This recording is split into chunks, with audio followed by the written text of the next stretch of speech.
तो गाइस आप लोग देख सकते हैं ये ऑयल है और अभी हम ऑयल टेस्टिंग करेंगे मशीन में, जो इसमें कितना पानी है या क्या है वो आप लोग को करके दिखाते हैं।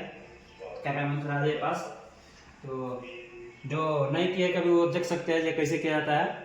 Incoming voice call from Gaurav Chef. तो इसे इसको डाल के खोना है। Incoming voice call from Gaurav Chef.